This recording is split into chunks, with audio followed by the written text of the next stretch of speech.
Viva Voz, com Vera Magalhães. Vera Magalhães, muito boa noite, tudo bem? Oi, Débora, boa noite, tudo bem? Boa noite para os ouvintes, boa noite também para quem nos assiste. Sexta-feira, dia de resumo da semana, apesar do fim de semana prolongado do feriado, meu Deus, bombou de assunto. Vamos começar pelas revelações do escândalo do Banco Master. A última atualização foi a manutenção da prisão de Daniel Vorcaro e a expectativa é que aconteçam novos desdobramentos. Essa história deve respingar na classe política e em governos?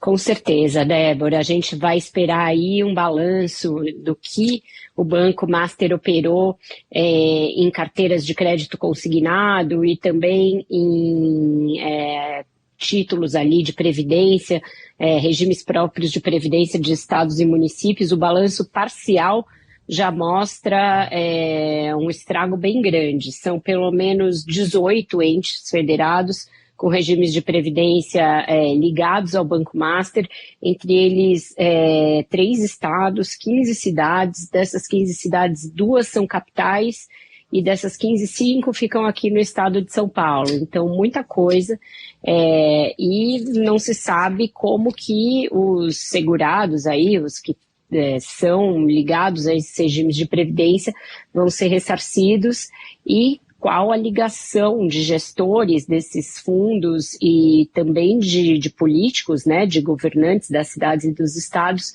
com o esquema, se eles tiveram algum tipo de favorecimento por parte do Master para aprovar esses negócios que agora a gente vê não tinham nenhum lastro, não tinham nenhum amparo ali na solidez, na liquidez do banco.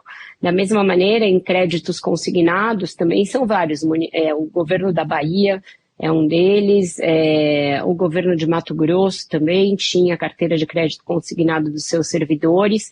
Então, todos esses reflexos vão aparecer nas próximas semanas, bem como essa rede de apoios que ele tinha no Congresso e em outros braços aí da política. Então, sim, esses desdobramentos devem acontecer e devem pegar gente de vários partidos. A Câmara aprovou essa semana o PL antifacção, sexta versão que foi aprovada, né, que foi votada. Foi a sexta versão do projeto relatado pelo deputado Guilherme Derrite e o governo agora vai tentar recompor esse texto no Senado. Quais são as chances?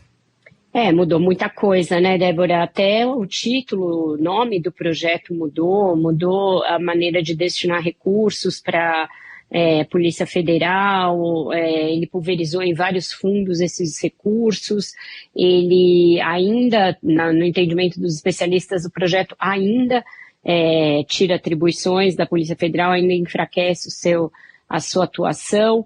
Então, o governo, sim, vai tentar recompor pelo menos uma parte do projeto no Senado, mas isso vai depender muito do seu poder de articulação. O senador Alessandro Vieira é da área, ele é da segurança pública, ele é delegado de origem, é alguém que tem uma fama e tem ali, entre jornalistas que cobrem, entre seus pares, a percepção de alguém sério, dedicado, estudioso. Portanto, pode sim fazer um texto mais próximo daquele do governo. Não acredito que ele vá restaurar o texto original do governo, porque ele também não é um senador governista. Então, acho que vai ficar em algum lugar no meio do caminho. Mas essa articulação foi colhida ali no meio pela indicação do Jorge Messias para o STF. Então, a gente tem que ver de que maneira isso vai impactar também a tramitação desse PL antifacção. Pois é, até porque o presidente do Senado, Davi Alcolumbre, que preferia Meu Deus. Rodrigo Pacheco, exatamente. Sexta-feira, gente, me perdoem. É isso aí. Ele ficou bastante contrariado, né? Além desses reflexos na votação do PL antifacção, essa indicação de Messias tem chance, pode ser barrada pelo Senado? Pode, e eu acho que é a vez em que se chegou mais perto desse risco, Débora. O ministro Flávio Dino já teve uma votação muito apertada. Ele foi aprovado só com 48 votos no plenário do Senado e é votação secreta. E depois o Procurador-Geral da República, Paulo Gonet, na sua recondução, teve só 45 votos. Então isso vem encolhendo. E nenhum dos dois tinha um adversário, por assim dizer. Não é prerrogativa do Senado indicar ninguém para esse cargo, mas o Rodrigo Pacheco estava com o nome colocado como uma opção para essa vaga. Então, essa contrariedade pode sim levar a surpresas na votação. O Estadão fez uma enquete com os integrantes da CCJ, que é a etapa anterior à votação em plenário.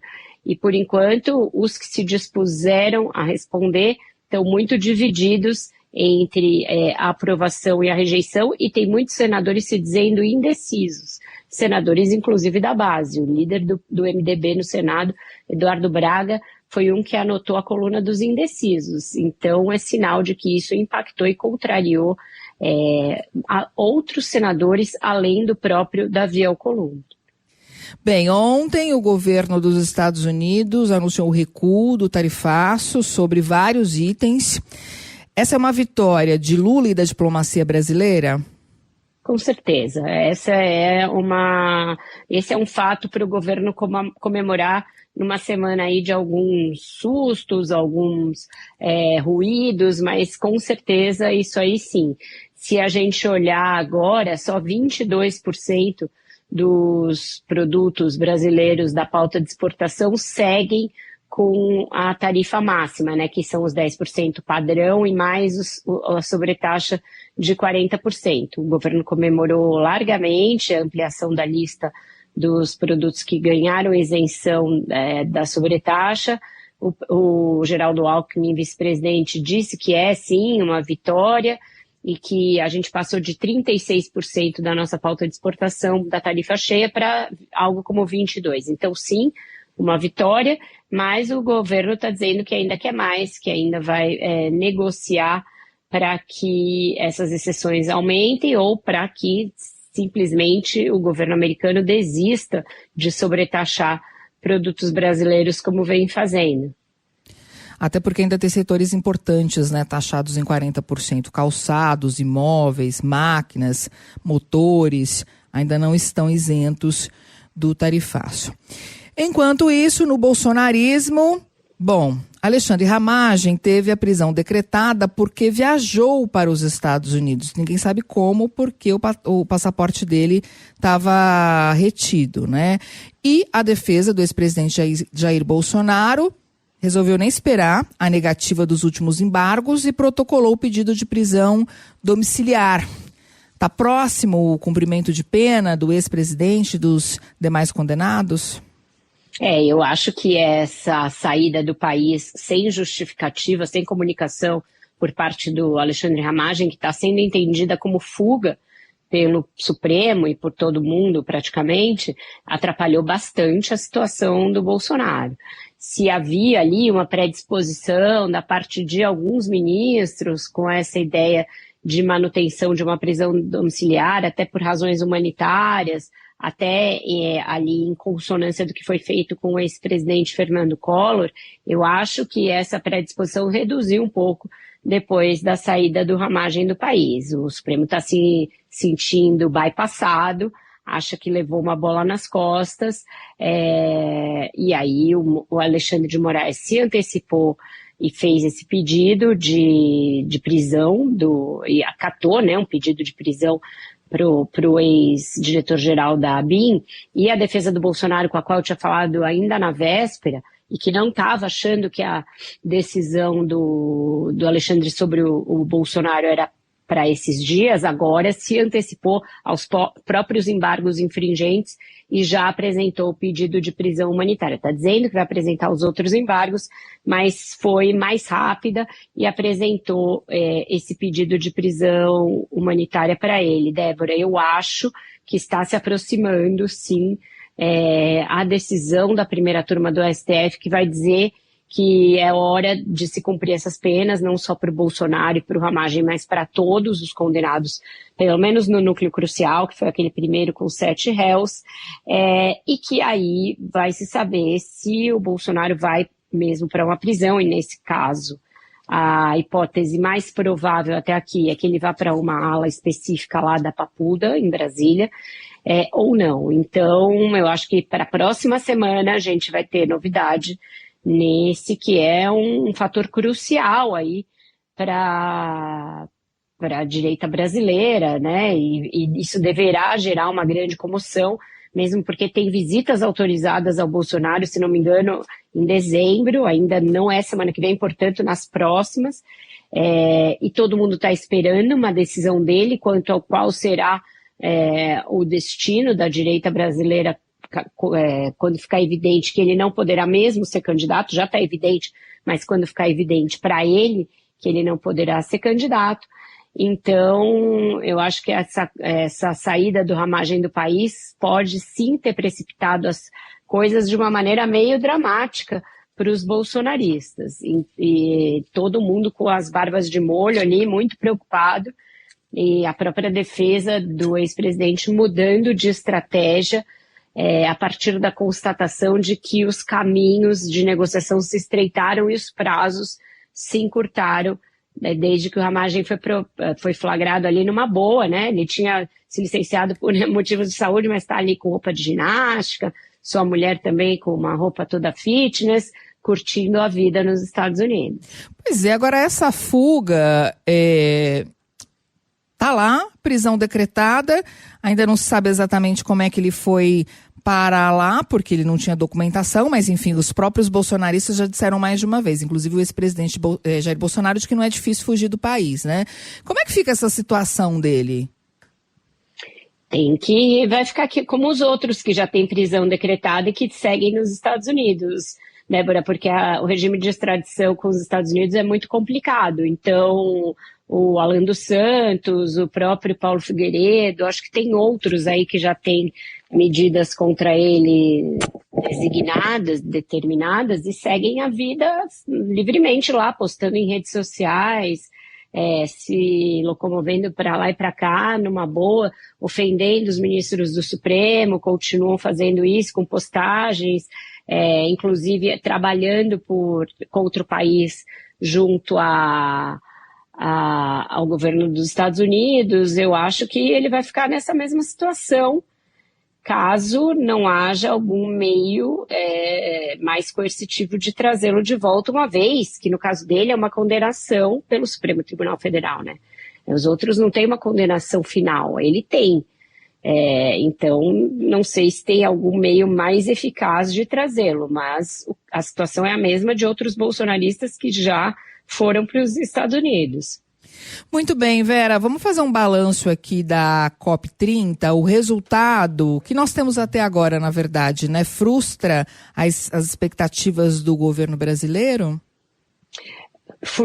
Frustra. Ninguém vai dizer que frustra, mas frustra totalmente. Não só do governo brasileiro, mas de todos os ativistas, as ONGs, os cientistas, porque se esperava uma declaração final da COP30 bem mais incisiva e bem mais clara quanto aos mecanismos de se fazer cumprir as metas climáticas, principalmente em relação à extinção, né, ao fim do uso de combustíveis fósseis. Não se colocou nada na declaração em termos de como se chegar lá, e quando e quais os tais caminhos, né? O mapa do caminho ficou ali meio pela metade, sem a rota definida.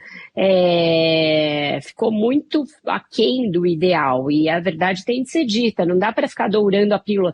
Eu vi muita gente, a declaração foi muito enfática em termos de que as minorias têm que ser protegidas, e cita nominalmente mulheres indígenas e quilombolas. Minha gente, isso era o mínimo, né, que se esperava de uma COP no Brasil. Se a declaração final de uma COP no Brasil, na Amazônia, não citasse explicitamente indígenas, mulheres e quilombolas, que são realmente aqueles que tendem a sofrer mais com a emergência climática pelas exclusões todas que a gente conhece, que são históricas, aí teria sido um vexame. Então é um texto genérico, um texto que também reduz ali o prazo para cumprimento de algumas metas de adaptação, reduz quase pela metade, é menos claro em relação a isso do que eram os textos anteriores até aqui. Então, se a ideia era uma COP que fosse primar pela implementação de toda a agenda que a gente vem vendo nas últimas COPs, e que fosse consagrar uma liderança brasileira como um país que vai conduzir essa saída dos combustíveis fósseis, vai conduzir um compromisso de desmatamento zero e de uma adaptação mais clara, com metas para o resto do mundo, não foi isso que se obteve. Ficou aquém. O episódio do incêndio também fica como uma nota triste do evento, e acaba atingindo um pouco a imagem da COP brasileira. E, por fim, a gente tem aí a chance de ter um prêmio de consolação com a criação do Fundo Floresta Tropical para sempre, se ele tiver os aportes que foram anunciados e se ele for empregado de uma maneira inteligente para reduzir o desmatamento na Amazônia. Mas mesmo assim, isso era uma coisa lateral, isso não era o principal que se esperava dessa COP. Então, com certeza, ela deixou um pouco a desejar.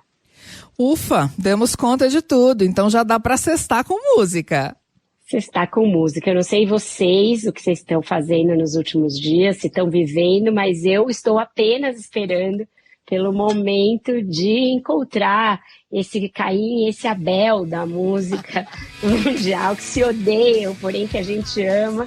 Irmãos Gallagher já estão no Brasil, fazem 2 concertos no Morumbi nesse fim de semana, os únicos shows dessa turnê de reunião do Oasis que acontecem no Brasil, totalmente esgotados, pessoas vendendo rins para conseguir, e eu tenho meu ingresso, consegui sem precisar me desfazer de nenhum órgão, embora estivesse disposta a colocar algum deles na roda.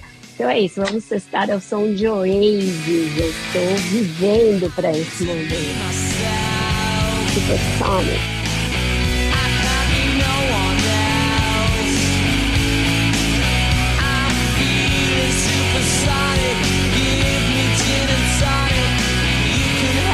É isso aí, show histórico, reencontro histórico, a gente não sabe o que vai acontecer amanhã.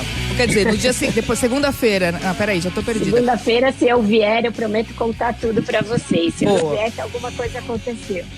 É porque a gente não sabe o que vai acontecer com você nem com eles, né? É isso. Boa, Vera, bom show, bom fim de semana e até segunda. Beijo. Até, beijos, tchau.